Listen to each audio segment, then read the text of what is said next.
एक पति ने अपनी पत्नी को किराएदार के साथ कुछ ऐसा कांड करते हुए पकड़ा, फिर हुआ मौत का खूनी खेल, 2 लोगों की हो जाती है मौत।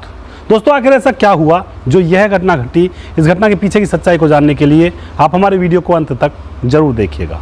नमस्कार, मैं हूं सुदेश कुमार और तिरछी बात पलवल चैनल में आपका स्वागत है। दोस्तों यह घटना है मध्य प्रदेश के जबलपुर की।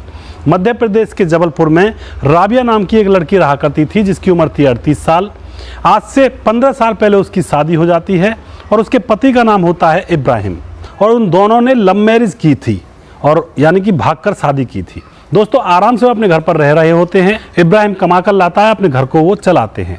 लेकिन दोस्तों आपको पता है कोरोना की लहर चलती है। कोरोना की लहर में बहुत सारे लोगों के काम छूट जाते हैं। इसी तरह से इब्राहिम का काम भी छूट जाता है, बंद हो जाता है। अब उनके खाने के भी लाले पड़ने लगते हैं। दोस्तों अब वो परेशान हैं और अब जो राबिया होती है वह अपनी माँ के पास फ़ोन करती है। उसकी माँ भी अकेली है, उसके पास एक घर है, एक कमरा है एक्स्ट्रा। उस एक्स्ट्रा कमरे को वह किराए पर दे देती है और अपना गुजर बसर कर रही होती है। तो राबिया की माँ राबिया से कहती है कि बेटी तुम यहाँ आ जाओ, जब तक लॉकडाउन है जब तक मेरे पास रह लो, और लॉकडाउन जैसे ख़त्म हो जाएगा उसके बाद काम धंधे चालू हो जाएंगे, तुम फिर अपने काम पर चले जाना। दामाद को भी यहीं पर ले आओ। तो दोस्तों अब क्या होता है, राबिया और उसका पति जिसका नाम इब्राहिम होता है वह दोनों राबिया की माँ के पास चले जाते हैं। वहाँ जाकर वह देखते हैं कि उस घर के अंदर एक पहले से ही एक किराएदार रहता है जिसका नाम होता है शकील, जिसकी उम्र होती है 32 साल, और उसकी माँ उसको रखे हुए जिससे कि उसकी माँ का खर्चा चल जाए। दोस्तों अब वो दोनों पति पत्नी वहाँ पर रहने लगते हैं। छोटा मोटा काम धंधा इब्राहिम को मिल जाता है, वह काम धंधा करने के लिए जाया करता है और शाम को अपने घर आ जाया करता है। दोस्तों धीरे धीरे समय गुजरने के बाद जो राबिया होती है, राबिया की उस किराएदार शकील से बातें होने लगती हैं और बातें कुछ ज़्यादा लेवल पर बढ़ जाती हैं। ज़्यादातर वह बातें किया करते हैं और छुपकर वो मिला भी करते हैं। समय जैसे गुजरता है तो इब्राहिम को पता लग जाता है उनकी यारी दोस्ती का, और इब्राहिम अपनी पत्नी राबिया से कहता है कि ये ठीक नहीं है जो तू कर रही है, उससे बात मत किया कर।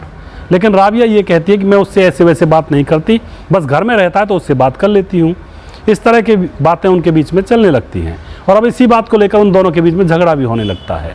और जो इब्राहिम होता है वह अपनी सास से कहता है कि तुम इस किराएदार को निकाल क्यों नहीं देती हो।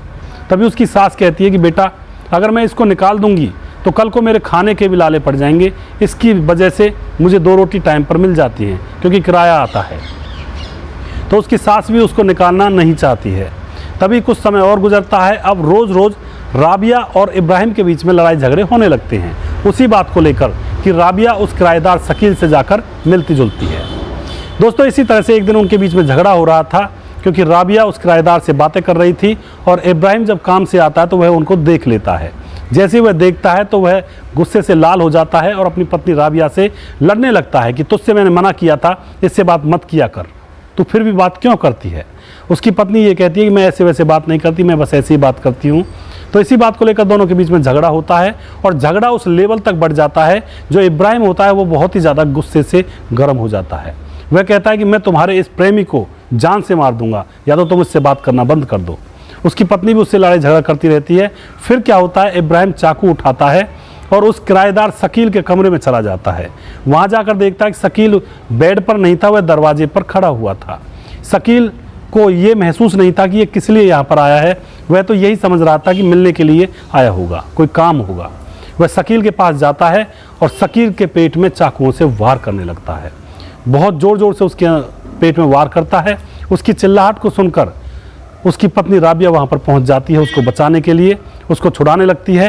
तभी शकील अपनी पत्नी राबिया के पेट में भी चाकुओं से वार करने लगता है।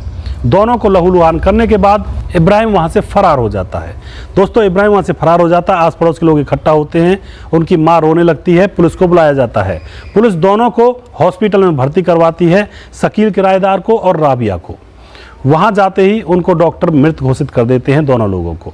दोस्तों उसके बाद पुलिस बहुत ही जल्दी इब्राहिम को अरेस्ट कर लेती है और उससे पूछती है कि आखिर तुमने ऐसा क्यों किया।